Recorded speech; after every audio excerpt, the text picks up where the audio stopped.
এই যে আমাদের আর্মি ভাইয়েরা, হাতে শুধু অস্ত্র থাকতে হয় না, মাথায় কিছু গিলু থাকতে হয়। না বুঝে সংবিধান, না বুঝে স্টেট, বিভিন্ন দেশ থেকে গিয়ে একটু ঘুরে ফিরে কিন্তু অস্ত্রের প্রদর্শনী থেকে কিছু অস্ত্র নিয়ে আসে, আর নিয়ে আইসা মাথায় গিলু না থাকার কারণে অস্ত্রটা চালায় জনগণের উপরে। তো আপনি দেখলেন যে মানে ঔদ্ধত্যেরও তো একটা সীমা থাকে। তো এই নাসিরুদ্দিন পাটোয়ারির আসলে ঔদ্ধত্যের কোনো সীমা বা পরিসীমা নেই।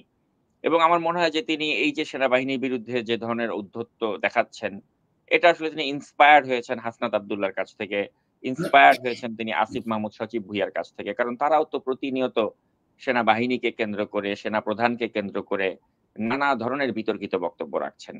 এবং নতুন দল এনসিপিতে তারা হয়তো এটাকে ট্রেন্ড হিসেবে প্রচার করার চেষ্টা করছে যে বাংলাদেশের ইতিহাসের কোন রাজনৈতিক দলই তো কখনো একটা বাহিনী মানে একটা ডিসিপ্লিন ফোর্স হিসেবে অন্তত সেনাবাহিনীকে নিয়ে কিন্তু কেউ কখনো আজে-বাজে কথা বলেনি। কিন্তু এই একটা রাজনৈতিক দল আমরা দেখতে পাচ্ছি যে যারা সেনাবাহিনীকে আমাদের দেশের জনগণের একটা প্রতিপক্ষ হিসেবে দাঁড় করাবার চেষ্টা করছে এবং নানা সময়ে নানা ধরনের বিতর্কিত কথাবার্তা বলছে। এবং এটা একটা মানে ডেলিবারেট ভাবেই তারা বলছে। মানে এটা অবশ্যই এটার পেছনে আমি মনে করি যে তাদের কোনো একটা হীন উদ্দেশ্য রয়েছে। কারণ তা না হলে তো এভাবে কেউ কথা বলে না। আর আপনি অবশ্যই কথা বলতে পারেন যদি সমালোচনা করার মতো কোনো যৌক্তিক কারণ থাকে। আপনি দেখেন সে বলছে যে এরকম সেনাবাহিনীর সদস্যদের মাথায় ঘিলু নেই এবং তারা মানে অস্ত্র এনে আমাদের দেশের জনগণের উপরে নাকি তারা গুলি করে। তো এখন আমার কথা হচ্ছে সেনাবাহিনী যদি সত্যিই গুলি করত ৩ আগস্ট, ৪ আগস্ট বা ৫ আগস্টে তাহলে এই যে নাসিরুদ্দিন পাটোয়ারিরা বা আমরা সকলে মিলে যে একটা গণ অভ্যুত্থান আমরা যে দেশে দেখলাম হলো, এই গণ অভ্যুত্থান কি সফল হতো যদি সেনাবাহিনী গুলি চালাতো? সেনাবাহিনী তো জনগণের উপর গুলি চালায়নি বলেই তো এই গণঅভ্যুত্থানটি সফল হয়েছিল। তো সেজন্য তো আমরা তো যদি বলি যে সেনাবাহিনী আমাদের এই গণঅভ্যুত্থানের একটা পার্ট ছিল না, এটা যদি আমরা বলি তাহলে তো ইতিহাসকে অস্বীকার করা হবে। তো আমি দেখতে পাচ্ছি যে এনসিপির মাঝে ওই ইতিহাসকে অস্বীকার করার মতো একটা প্রবণতা আমরা দেখতে পাচ্ছি। যে তারা একদম আমাদের নিকট অতীত যেটা মানে ১ বছরও হয়নি। ১ বছর না যেতেই তারা এই সেনাবাহিনীকে বা সেনাপ্রধানকে কেন্দ্র করে নানা ধরনের বিতর্কিত কথাবার্তা বলছেন। যেখানে আমরা দেখতে পাচ্ছি যে সেনাবাহিনীর পক্ষ থেকে কিন্তু যথেষ্ট সংযম, যথেষ্ট ধৈর্য এবং একটা ডিসিপ্লিন ফোর্স হিসেবে যখন যেটা তাদের করা প্রয়োজন তারা অত্যন্ত দায়িত্বশীলতার সাথে কিন্তু তারা করছে। আপনি একটা জায়গায় দেখাতে পারবেন না যে সেনাবাহিনী কোন ধরনের বাড়াবাড়ি করেছে। আপনি দেখেন গোপালগঞ্জে তারা গেল। গোপালগঞ্জে গিয়ে তারা ইচ্ছা করে একটা মানে chaos লাগাবার চেষ্টা করল। তারপর chaos লাগাতে গিয়ে যখন দেখলো যে সেখানকার ওই মানে ফ্যাসিস্টের যারা দোসর রয়েছে বা আওয়ামী লীগের লোকজন যারা রয়েছেন, তাদের যারা যখন তারা যখন আক্রান্ত হলেন, তখন কিন্তু ওই সেনাবাহিনীর এপিসিতে করেই তাদেরকে পালাতে হলো। তো এখন আপনি দেখেন সেনাবাহিনী যদি তখন তাদেরকে এপিসি দিয়ে সহায়তা না করত, তাহলে সেদিন কিন্তু একটা রক্তক্ষয়ী সংঘর্ষ ঘটতো এবং তাতে কিন্তু এই নাসিরুদ্দিন পাটোয়ারি বলেন, হাসনাত আব্দুল্লাহ বলেন, সার্জিস আলম বলেন, এরা আসলে তারা প্রাণে বেঁচে ফিরতে পারত কিনা সেটা নিয়ে কিন্তু একটা প্রশ্ন আছে। তো আপনি দেখেন যে একটা মানুষ কতটা মুনাফেক, নিমক হারাম বা অকৃতজ্ঞ হতে পারে তার একটা জ্বলন্ত দৃষ্টান্ত হচ্ছে এই নাসিরুদ্দিন পাটোয়ারির বক্তব্য যে যেই সেনাবাহিনীর এপিসিতে করে তোমরা গোপালগঞ্জে গিয়ে প্রাণে বেঁচে ফিরলে, সেই সেনাবাহিনীকে কেন্দ্র করে তোমরা বলছো যে তাদের ঘিলু নাই, তারা জনগণের উপর গুলি চালায়। মানে একদম ডাহা মিথ্যা কথা এবং অকৃতজ্ঞতার একটা মানে দৃষ্টান্ত আমরা দেখতে পাচ্ছি। তো আসলে এগুলো করে তারা জাস্ট আমি মনে করি যে একটা ওই যে স্টান্টবাজি যেটা বলে, স্টান্টবাজি করার চেষ্টা করছে এবং আমাদের একটা মাত্র ফোর্স যেটা এখনো পর্যন্ত মাঠে সক্রিয় আছে এবং একটা ডিসিপ্লিন ফোর্স হিসেবে যারা আছে এবং যারা একটা ম্যাজিস্ট্রেসি পাওয়ার নিয়ে আপনি দেখেছেন যে দেশের আইন শৃঙ্খলা পরিস্থিতির কতটা নাজুক অবস্থা। সেখানে এখন সেনাবাহিনী যদি বলে যে আমরাও হাত গুটিয়ে থাকবো, আমরা কোন সহযোগিতা করব না এই সরকারকে, তাহলে এই সরকার কয় ঘন্টা টিকতে পারবে? আপনি চিন্তা করে দেখেন। বা এই নাসিরুদ্দিন পাটোয়ারি তারা যে এত দাপট দেখাচ্ছে, আমার তো বিশ্লেষণে বলে যদি দেশে একটা সুষ্ঠু নির্বাচন হয়, ৩০০ আসনে ১ টা আসনে ওরা জিততে পারবে না এবং এদের প্রত্যেকের জামানত বাজেয়াপ্ত হবে। তো ওই ধরনের একটা মানে ঢাল তরোয়ার বিহীন একটা নিধিরাম সরকারের যে মানে যে দল তারা, যাদের কোন ধরনের ক্ষমতা নেই, যারা জাস্ট কিংস পার্টি হিসেবে ডক্টর ইউনূসের একটা প্রশ্রয়ে লালিত পালিত একটা দল। তারা যখন মুখে এত বড়, বড় কথা বলে বা যখন সেনাবাহিনীর বিরুদ্ধে এত বড়, বড় কথা বলে, তারা হয়তো তাদের যে অডিয়েন্স বা তাদের দলের যে কিছু গুটিকয় নেতাকর্মী রয়েছেন, তাদের মাঝে হয়তো একটা জোশ বা একটা উত্তেজনা তৈরি করতে পারে। কিন্তু বাস্তবিক অর্থে কিন্তু জনগণ কিন্তু এটা ভালোভাবে নেবে না। কারণ আপনি জানেন যে আমাদের বাংলাদেশের জনগণ তারা দিন শেষে কিন্তু সেনাবাহিনীর প্রতি কিন্তু তাদের একটা আলাদা মমত্ববোধ বা একটা ভালোবাসা রয়েছে। যে ভালোবাসাকে কিন্তু আপনি চাইলেও ওই কতিপয় ল্যাংটা সোলেমান বা ল্যাংটা সোলেমানদের যে শাগরেদ রয়েছে, তাদেরকে দিয়ে ক্রমাগত আপনি অপপ্রচার করতে পারেন সেনাবাহিনীর বিরুদ্ধে। একটা পর একটা ভিডিও বানাবেন। আপনি স্লোগান তুলতে পারেন যে ওয়াকার না হাসনাত, হাসনাত, হাসনাত, এরকম আপনি অনেক কিছু করতে পারেন। আপনি বলতে পারেন আজকেই ওয়াকারকে ফালায় দিব। আজকেই তোমরা আসো, জুম্মার নামাজের পরে মসজিদের সামনে আসো। ওয়াকারকে আজকে ফালায় দিব। তো এরকম স্ট্যান্ডবাজি আপনি করতে পারেন। আপনি চাইলে অনেক কিছু করতে পারেন। বাট দ্য ফ্যাক্ট ইজ, বাস্তবতাটা হচ্ছে আপনি যা খুশি তাই সেনাবাহিনীকে নিয়ে করতে পারেন না। কারণ আমাদের দেশের জনগণ তারা এই সেনাবাহিনীকে কতটা ভালোবাসে তার প্রমাণ কিন্তু জনগণ প্রতিনিয়ত তারা দিয়েছে। এই ৫ই আগস্টের আগেও দিয়েছে। যে মুহূর্তে একটা পুরা মাঠ খালি ছিল, জনগণ তখন বলেছিল যে এই মুহূর্তে দরকার সেনাবাহিনীর সরকার। তো জনগণের ওই সেনাবাহিনীর প্রতি আস্থা আছে। তখন কিন্তু তারা কেউ একবারও ভাবে নাই যে আচ্ছা এই সেনাপ্রধান তিনি তো ওই হাসিনার দ্বারাই নিয়োগকৃত। তিনি ওই হাসিনার বোনের জামাই। এগুলো কিন্তু কেউ ভাবে নাই। কারণ তারা জানেন যে উনি ওই হাসিনার বোনের জামাই হন আর হাসিনার সাথে তার যেই সম্পর্কেই থাকুক বা হাসিনার নিয়োগকৃত হন, দিন শেষে তিনি আমার দেশের সেনাপ্রধান। দিন শেষে তিনি আমার দেশের বাহিনীর সেনাপ্রধান। এবং ওই অধিকারটা জনগণ হিসেবে তার প্রতি আমাদের আছে। এবং তিনি কিন্তু ওই ভূমিকাটাই রেখেছেন যখন একটা প্রফেশনাল সেনাপ্রধান হিসেবে তার যে কর্তব্য ছিল দেশের প্রতি, মানুষের প্রতি তিনি রেখেছেন। তিনি কিন্তু জনগণের উপর গুলি চালাননি। তিনি যখন একটা দরবার ডাকলেন ৩ তারিখে, ৩ আগস্টে, এবং দরবার ডেকে যখন তিনি ওই হাস্যোচ্ছল ভাবে যখন তিনি আইয়ুব বাচ্চুর ওই গানটা গাচ্ছিলেন যে আরো বেশি কাঁদালে উড়াল দেব আকাশে, তখনই কিন্তু আমরা বুঝেছিলাম যে এই সেনাপ্রধান তিনি কিন্তু মানে কিছু একটা করতে যাচ্ছেন যেটা হাসিনা পছন্দ করবে না বা হাসিনার বিরুদ্ধে যাবে। তো আমরা তো তার আভাস তো আগে থেকেই পাচ্ছিলাম। তো তিনি তো যখন দেশ ও জাতির ক্রান্তি লগ্নে দেশ ও জাতির প্রয়োজনে সঠিক সিদ্ধান্তটাই নিয়েছেন। তিনি তো তখন ওই আজিজের মতো আপনি বলতে পারবেন না যে একটা ভূমিকা রেখেছে। এখন আজিজ এজ এ সেনাপ্রধান হাসিনার ৫ আটা গোলাম ছিল। আজিজ এজ এ সেনাপ্রধান তার অনেক দুর্বলতা ছিল। তার ভাই জোসেফ বা তার আরো বাকি যে ২ টো ভাই, তার সমস্ত মানে ভাইগুলো মিলে একটা ক্রিমিনাল একটা ফ্যামিলি ছিল। তো তার শেখ হাসিনার প্রতি আনুগত্য প্রকাশ করা ছাড়া কোনো উপায় ছিল না। এবং শেখ হাসিনা রাতের ভোটে নির্বাচন করেছে, সেখানে সেনাপ্রধান হিসেবে আজিজকে সাপোর্ট দিতে হয়েছে। তো ওটার কারণে সেনাবাহিনীটাকে আজিজ কলঙ্কিত করেছিল। That's true. কিন্তু কথা হচ্ছে এরকম আজিজের মতো সেনাপ্রধান বাংলাদেশের ইতিহাসে কিন্তু খুব কমই এসেছে। সেনাবাহিনীতে আপনি দেখবেন যে মোর অর লেস কিন্তু যারা এসেছে তারা কিন্তু যথেষ্টভাবে নিজেদেরকে কিন্তু ওই একটা যে নিজেদের যে একটা ব্যক্তিত্ব বা তাদের যে একটা স্বাধীনচেতা মনোভাব তারা বজায় রাখার চেষ্টা করেছেন এবং জনগণের পক্ষেই থাকার চেষ্টা করেছেন। কিন্তু এখন দেখা যাচ্ছে যে এই বাহিনীটাকে, বাহিনীর লোকজনদেরকে ঢালাওভাবে যেভাবে সমালোচনার ক্ষেত্র বানানো হচ্ছে, যেভাবে তাদের মাথায় ঘিলু নাই বলে এই পুরো বাহিনীটাকে যে অপমান অপদস্থ করা হচ্ছে, তাও আবার এই ধরনের মানে বাচ্চা ছেলেপেলে যারা গোপালগঞ্জে গিয়ে শোডাউন করতে গিয়ে তারা খেয়ে সেনাবাহিনীর এপিসি করে প্রাণে বাঁচে।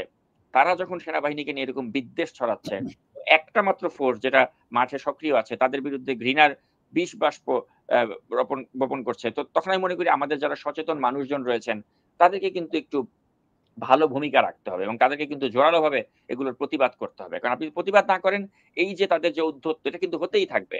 কারণ আপনি দেখেছেন ইতিপূর্বেও কিন্তু আসিফ মাহমুদ সজীব ভুঁইয়া তিনি এই ধরনের উদ্ধত্তমূলক বক্তব্য রেখেছেন। আপনি দেখেছেন হাসনাত আব্দুল্লাহ এই যে অনুষ্ঠানের ভিডিও ক্লিপটা আপনি যে প্লে করলেন, এই একই অনুষ্ঠানে হাসনাত আব্দুল্লাহ অবিবেচকের মতো একটা ছবি দেখিয়ে সে বলছে দেখেন সেনাবাহিনী আজকে একটা সেনাপ্রধান আজকে একটা জায়গায় গিয়ে বক্তব্য দিয়েছেন, তার পেছনে বিএনপির প্রচার হচ্ছে। তিনি বিএনপির ধানের শীষের পক্ষে ভোট চাচ্ছেন। অথচ পুরো বিষয়টা কিন্তু আলাদা। ওই আম হিন্দু ধর্মাবলম্বীদের যে অনুষ্ঠান সেখানে যে সেনাপ্রধান গিয়েছিলেন, তার পেছনে কিন্তু ওই অনুষ্ঠানেরই ব্যানার ছিল। কিন্তু বহু দূরে একটা বিএনপির একটা প্রার্থী তার একটা নির্বাচনী প্রচারের ব্যানার ছিল। তো ওটাকে যখন ক্যামেরা দিয়ে আপনার জুম করা হচ্ছিল, ওই অ্যাঙ্গেলটাতে মনে হচ্ছিল যে সেনাপ্রধানের পেছনে হয়তো বিএনপির একটা নির্বাচনী প্রচারের একটা ব্যানার ঝুলছে। কিন্তু বিষয়টা কিন্তু তা নয়। তো এখন আপনি চিন্তা করুন যে একটা রাজনৈতিক দলের নেতা হাসনাত আব্দুল্লাহ সে কোনো বিষয়টা যাচাই বাছাই না করে একটা ছবি সে অনলাইনে দেখলো, সে দেখে সাথে, সাথে সেনাপ্রধানের বিরুদ্ধে কথা বলে দিল। এবং এই বিষয়টা কিন্তু তার আজকে থেকে নতুন না। এটা বহুত আগে থেকেই। সে দেখবেন যে সে বা তার দলের লোকজন তারা কোনো একটা সুযোগ পেলেই কিন্তু সেনাপ্রধানের বিরুদ্ধে বা সেনাবাহিনীর বিরুদ্ধে তারা কিন্তু এ ধরনের বিদ্বেষমূলক বক্তব্য ক্রমাগত রেখে চলেছে। তাই মনে করি যে এটার মাধ্যমে তারা আসলে মানে মানে যেটা করছে এটা আসলে তারা নিজেদেরকেই বিপদগ্রস্ত করছে। কারণ তাদেরকে মনে রাখতে হবে যে এই দিন কিন্তু দিন নয়। এবং যেভাবে তারা একের পর এক এ ধরনের ঔদ্ধত্যমূলক বক্তব্য রাখছে, এটা তারা এই দেশকে একটা সংকটের দিকে ফেলে দিচ্ছে। আর নিজেদের তো একটা আসন্ন বিপদ তাদের রয়েছেই। আমি বিশ্বাস করি সেই বিপদটা আসলে তারা উপলব্ধি করতে পারছে না। তো সবকিছু মিলে আমি মনে করি যে একটা রাজনৈতিক দলে যদি নাসিরউদ্দিন পাটোয়ারির মতো একজন ব্যক্তি থাকে, তাহলে ওই দলের আসলে আর বাইরে থেকে কোনো শত্রু দরকার নেই। আপনার নাসিরউদ্দিন পাটোয়ারি থাকলে আপনার বাইরে থেকে আর কোনো শত্রু রাখতে হবে না। আপনার নিজের শত্রু আপনার নিজের ঘরের ভিতরেই রয়ে গেছে এবং যে এই একের পর এক উল্টাপাল্টা কথা বলে এই দলটাকে মনে করেন ডোবাবার জন্য যথেষ্ট, এবং সে অলরেডি ডুবিয়ে ফেলেছে। এবং আমার বিশ্লেষণে যেটা বলে যে যদি একটা সুষ্ঠু নির্বাচন হয়, এনসিপি তাদের জামানত বাজেয়াপ্ত হবে এবং একটা আসনেও তারা জয়ী হতে পারবে না। সাকিব, সেই সঙ্গে আরেকটা জিনিস আপনি নিশ্চয়ই লক্ষ্য করেছেন যে উনি ফেব্রুয়ারিতে নির্বাচন হবে না বলেছেন, এবং আরেকটি কথা, ইতিহাস থেকে শিক্ষা না নিলে বিদেশে অনলাইনে পড়ে থাকতে হবে, এটা তারেক রহমান সাহেবকে একটু ইঙ্গিত করে বলেছেন। এবং উনি আবারও বলেছেন প্রধান উপদেষ্টা লন্ডনে গিয়ে সিজদা দিয়ে এসছেন। এই যে কথাগুলো বলছেন, শুধু মানে আমার কাছে মনে হয় যে জামায়াতে ইসলামী ছাড়া সবাইকেই তারা আক্রমণ করছে, এবং এই আক্রমণের পেছনে, যেমন ইলেকশন হবে না, আমরা ইলেকশন করতে দেব না, এবং সে সময় যেখানে সে বলছে ওখানে বিএনপির সিনিয়র যুগ্ম মহাসচিব অ্যানি ভাই বসে আছে, তার সামনে বলা হচ্ছে। হ্যাঁ, এখন এইগুলো মানে আমার কাছে মনে হচ্ছে উনি কি বুঝে বলছেন না বুঝে বলছেন। যেমনটি আপনি বললেন যে উনি বলছেন সেনাবাহিনীকে ঘেলু নেই। আচ্ছা, আমরা সেনাবাহিনীতে চৌখস অফিসার দেখিনি?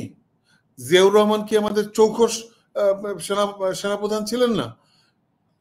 আরো অনেকে ছিলেন না? ওসমানী আমাদের চৌখস ছিলেন না? মানে মেধাবী ছিলেন না? হাজার হাজার সেনা সদস্য আছে যারা চৌখস মেধাবী। তাহলে আপনি এটা গড়ান একটা কথা বলে দিলেন, এটা তো কোনোভাবেই, মানে আমি মনে করি যে এটা কোনো সুস্থ রাজনৈতিক কালচার হতে পারে না। তাহলে এটি কি নতুন বন্দোবস্ত? এই যদি হয় নতুন বন্দোবস্ত, আপনি কি মনে করেন যে আমরা কি? আমি মনে করি কি এখানে আসলে তাদের হিসাবে একটা ভুল হয়ে গেছে। হিসাবটা ভুল কোন জায়গায়?